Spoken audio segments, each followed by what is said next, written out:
Lorenzo nos toma esta mañana pues con la noticia de la muerte de dos mujeres, cada una en lo suyo, desde luego, la llamada Dama de Hierro Margaret Thatcher y Sarita Montiel, que en México dice mucho, ¿no? Una época la de Sarita Montiel. Me decías antes de entrar en la conversación al aire. Bueno, quizá en México diga más lo de la señora Thatcher que lo de Sarita Montiel, porque hay que recordar que la pareja, el dúo dinámico de Thatcher y Reagan, realmente simbolizan el inicio de una política económica, de una actitud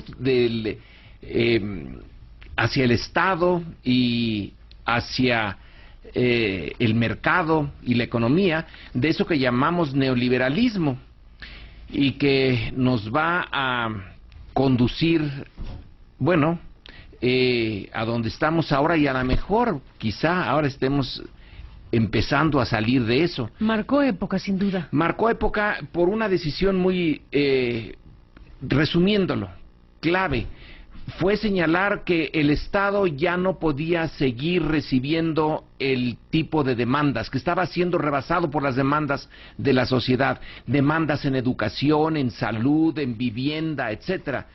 Y hay un libro de la Comisión Trilateral que encomendó entonces a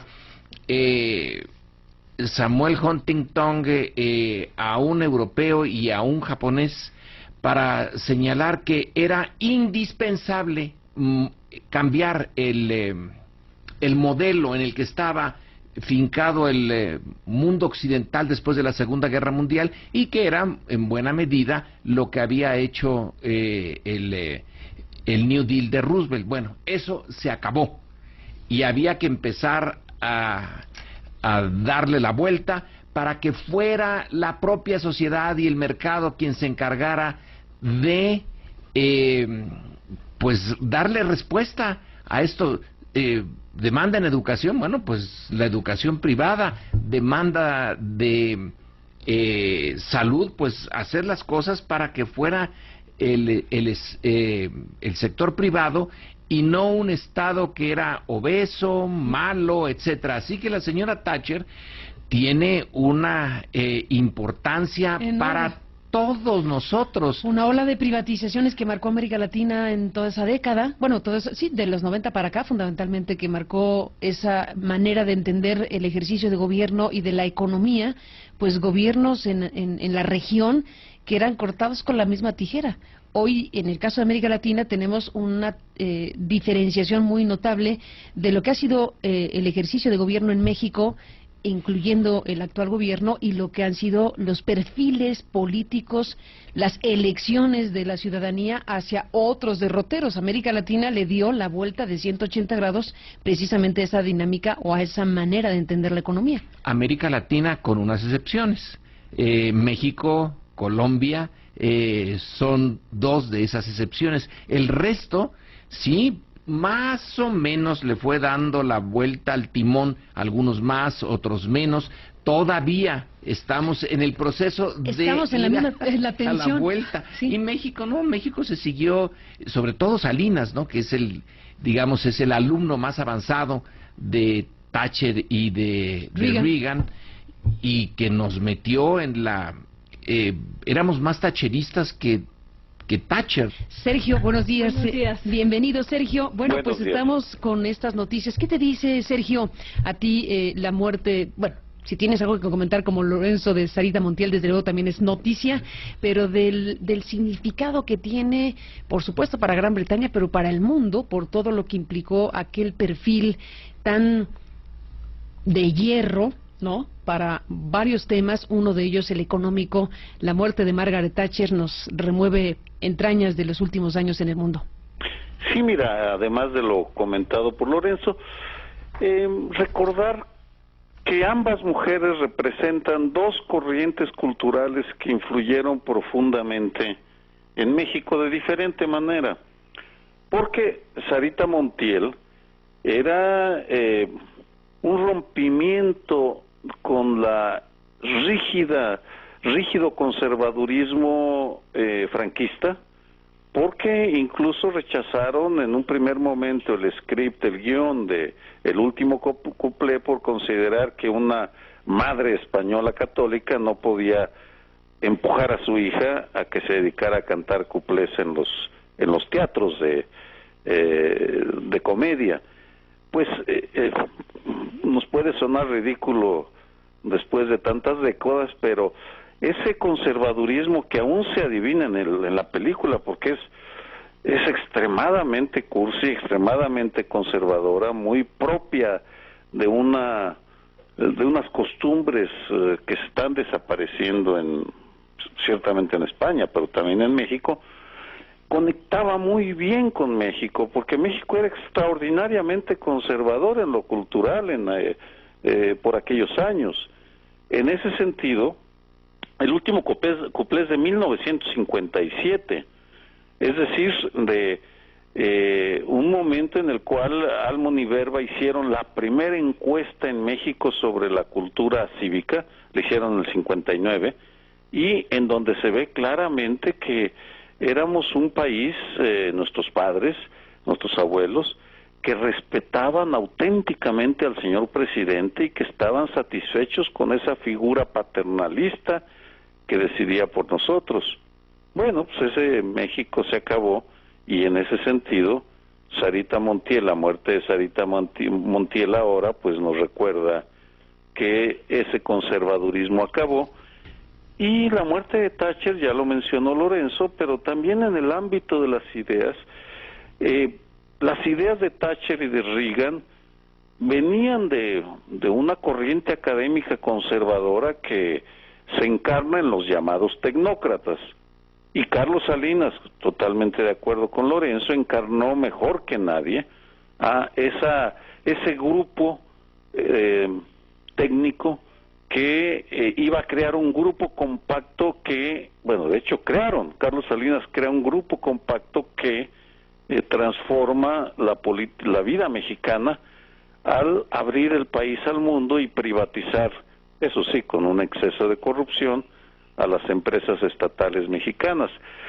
En otras palabras, Sarita Montiel, por una vertiente católica española, y Thatcher por una vertiente sajona, igualmente conservadora, han conformado o se conectan con vetas de la cultura mexicana bien importantes que hay que tener en cuenta.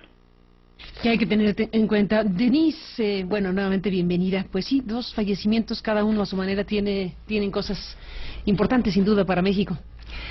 Me concentro en el que conozco mejor, porque Sarita Montiel, confieso que no es de mi época.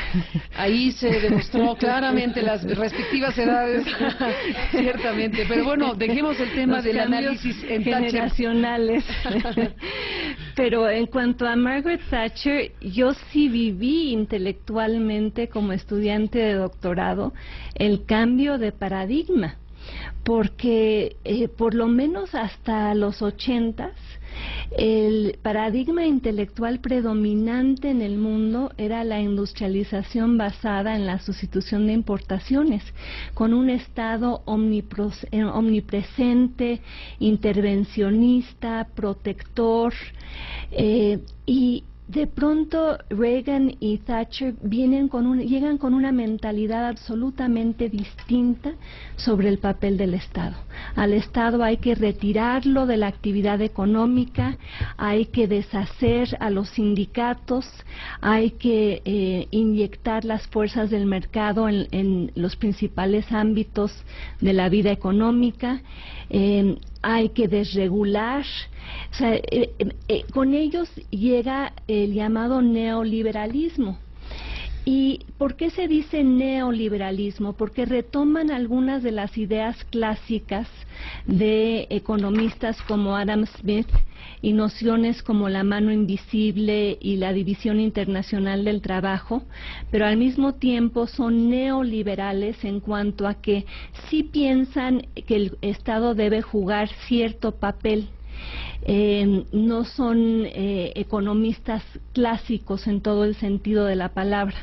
Todavía piensan que el Estado debe existir para proveer ciertos lineamientos en cuanto a la política económica, y se dedican a partir de ese paradigma a generar todo un consenso, el llamado consenso de Washington, que produce recetas que serán exportadas a todo el mundo en desarrollo, en aras de construir, rehabilitar y fortalecer a sus economías en crisis.